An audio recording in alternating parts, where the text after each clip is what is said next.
राजा प्रताप भानु की कथा। कैकई देश का राजा प्रताप भानु अत्यंत वीर, साहसी, धर्मपरायण, तेजस्वी और विद्वान था। उसके शासन में प्रजा सुखपूर्वक जीवन व्यतीत कर रही थी। प्रताप भानु का अरिमर्दन नामक एक भाई भी था, जो उसी के समान श्रेष्ठ गुणों से संपन्न था। दोनों भाइयों को नीति युक्त मार्ग बताने तथा उसका अनुसरण करवाने का भार धर्मरुचि नामक परम विद्वान मंत्री पर था। अपने नाम के अनुरूप धर्मरुचि की धर्म में अगाध श्रद्धा थी। वो भगवान विष्णु का अनन्य भक्त था और सदैव उन्हीं के ध्यान में मग्न रहता था। इस प्रकार तीन श्रेष्ठ पुरुषों की देखरेख में कैकई देश का शासन कार्य नीति, धर्म और सदाचार के अनुसार चल रहा था। कैकई देश के पड़ोसी देश में सोमदत्त नामक राजा राज्य करता था। वो बड़ा क्रूर, मायावी, दुष्ट और पापी व्यक्ति था। भोग विलास में डूबे रहना उसका नित्य का कार्य था। उसकी आंखों में आरंभ से ही कैकई देश का वैभव और संपन्नता खटक रही थी। वो किसी भी तरह से उसे जीत लेना चाहता था, किंतु बल और शक्ति में उसकी सेनाएं कैकई देश की तुलना में कमजोर थीं। युद्ध में कैकई देश को जीतना असंभव था, इसलिए उसने माया का सहारा लिया। एक दिन प्रताप भानु को समाचार मिला कि उसके राज्य में एक शक्तिशाली जंगली वराह यानी सुअर ने आतंक मचा रखा है। वो प्रतिदिन किसी न किसी को मारकर जंगल में भाग जाता है। प्रजा को इस प्रकार आतंकित देख प्रताप भानु अत्यंत क्रोधित हो उठा। उसने उस वराह को मारने का निश्चय कर दिया। तदनंतर धनुष धारण करके वो उस स्थान पर पहुंचा जहां से वराह वन की ओर भाग जाता था। 2 दिन प्रतीक्षा करने के बाद प्रताप भानु को वो वराह दिखाई दिया। राजा ने अपना घोड़ा उसके पीछे लगा दिया। वराह जान बचाता हुआ घने वन में घुस गया। प्रताप भानु भी उसका पीछा करते हुए वन की ओर चल पड़ा। आज वो किसी भी तरह वराह को मार डालना चाहता था। इसी बीच जंगल में वो अपने सैनिकों से बिछुड़ गया। वन के बीचों बीच पहुंचकर वराह आंखों से ओझल गया और प्रताप भानु भूख प्यास से व्यथित होकर इधर उधर भटकने लगा। सहसा उसे एक कुटिया दिखाई दी। कुटिया के प्रांगण में एक साधु हवन कर रहा था। उसे देखकर जैसे प्रताप भानु की जान में जान आई। उसने साधु के पास जाकर अपना परिचय दिया। साधु ने प्रताप भानु को खाने के लिए फल दिए। तदनंतर वन में आने का कारण पूछा। प्रताप भानु ने सारी घटना कह सुनाई। तब साधु उपदेश देते हुए बोला, राजन, आपके प्रताप से कौन परिचित नहीं है। आपकी श्रेष्ठता का गुणगान तो देवलोक में भी किया जाता है। प्रजा की संतुष्टि से ही स्पष्ट हो जाता है कि आप एक कुशल शासक हैं। आपके नेतृत्व में ही कैकई देश महानता के शिखर पर विराजमान है। ये धरा भी आपको पाकर धन्य है राजन। अब वो भयंकर वराह आपके राज्य की ओर कभी नहीं आएगा। मैं अपने तप बल से उसे स्वयं ही मार डालूंगा। आप निश्चिंत रहें।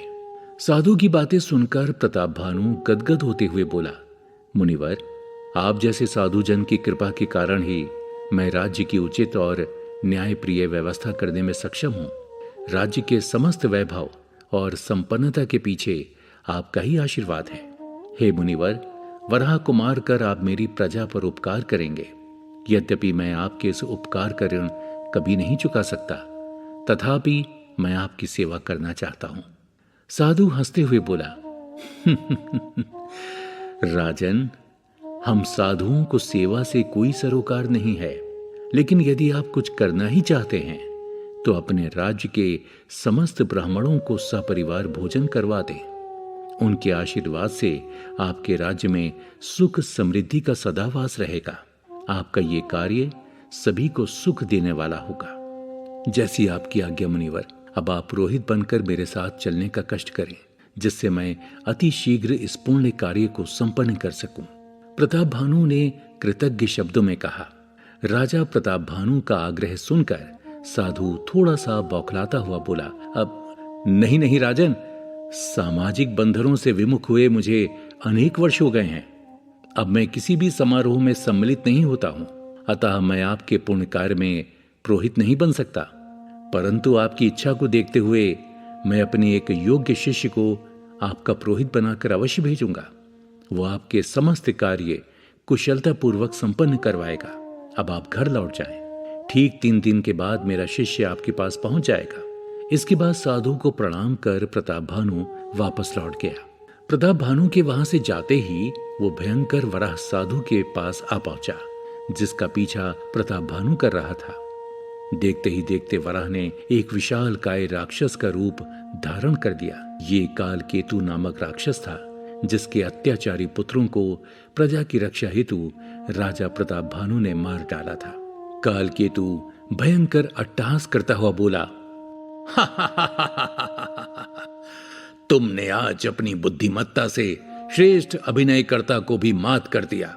जिस प्रकार प्रताप भानु को तुमने दिग्भ्रमित किया है, वो कभी नहीं जान सकेगा कि तुम कोई साधु नहीं, बल्कि साधु के वेश में उसके सबसे बड़े शत्रु सोमदत्त हो। साधु वेशधारी सोमदत्त भी अपने वास्तविक रूप में आ गया और हंसते हुए बोला, कालकेतु, इस योजना के पूर्ण होने में तुम्हारा योगदान सराहनीय है। यदि तुम उसे यहां तक ना लाते तो हमारा षड्यंत्र कभी सफल नहीं होता। अब केवल अंतिम कार्य रह गया है। कालकेतु, अब तुम शीघ्रता से ब्राह्मण बनकर प्रताप भानु के पास जाओ और योजना का अंतिम चरण भी पूर्ण कर दो। इसके बाद कालकेतु और सोमदत्त अपने अपने स्थानों की ओर चले गए। उधर प्रताप भानु को ज्ञात नहीं था कि वो 2 मायावी और पापी लोगों के बीच फंस चुका है। वो तो महल में पहुंचते ही ब्राह्मण भोज की तैयारी में जुट गया। उसने सभी ब्राह्मणों को सपरिवार भोजन पर आमंत्रित भी कर दिया। निश्चित दिन कालकेतु भी पुरोहित बनकर राजा प्रताप भानु के पास जा पहुंचा। प्रताप भानु ने उसका यथोचित आदर सत्कार किया। भोजन से पूर्व कालकेतु भोजन के निरीक्षण का बहाना करके रसोई घर में पहुंचा और उसमें बांस मिला दिया। जैसे ही ब्राह्मण भोजन करने बैठे, अचानक एक आकाशवाणी हुई, ठहरो, ये भोजन आपके ग्रहण करने के योग्य नहीं है, इसमें मांस मिला हुआ है। आकाशवाणी सुनते ही चारों ओर हाहाकार मच गया। ब्राह्मण क्रोधित होकर अपने अपने स्थानों से उठ खड़े हुए और प्रताप भानु को शाप देते हुए बोले, अधर्मी, पापी, तूने मांस परोसकर हमारे धर्म को भ्रष्ट करने का प्रयास किया है। तेरा ये कुकृत्य राक्षसों के समान है। अतएव हम तुझे शाप देते हैं कि तू परिवार सहित राक्षस योनि में जन्म ले। इसके बाद क्रोधित ब्राह्मण वहां से चले गए। ये सब इतनी तेजी से हुआ कि प्रताप भानु को कुछ समझने का अवसर ही नहीं मिला। उसे जब होश आया तो उसने सर्वप्रथम पुरोहित बने कालकेतु को ढूंढना आरंभ किया, लेकिन वो वहां से जा चुका था। ब्राह्मणों का शाप प्रताप भानु को व्याकुल करने लगा। इधर जब सोमदत्त को शाप की बात पता चली तो उसने उसी समय सेना लेकर कैकेयी देश पर आक्रमण कर दिया। ब्राह्मणों के शाप ने प्रताप भानु को पहले ही निस्तेज कर दिया था। इसी के चलते युद्ध में उसका पक्ष कमजोर पड़ता चला गया। अंत में प्रताप भानु अपने भाई अरिमर्दन और मंत्री धर्मरुचि के साथ वीरगति को प्राप्त हुआ।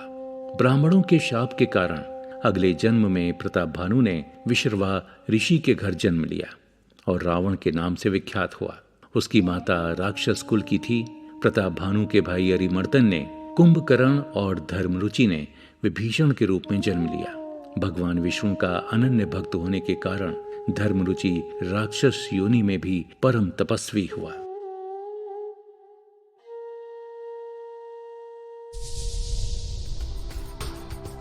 दोस्तों, अगले एपिसोड में जानेंगे कि रावण के पिता विश्रवा एक प्रकांड पंडित होने के बावजूद एक राक्षस कुल की कन्या कैकसी से कैसे शादी कर लेते हैं, जो आगे चलकर रावण, कुंभकर्ण, विभीषण और शूर्पणखा की मां के तौर पर जानी जाती है। आखिर क्या है रावण के जन्म से जुड़ी इंटरेस्टिंग कहानी?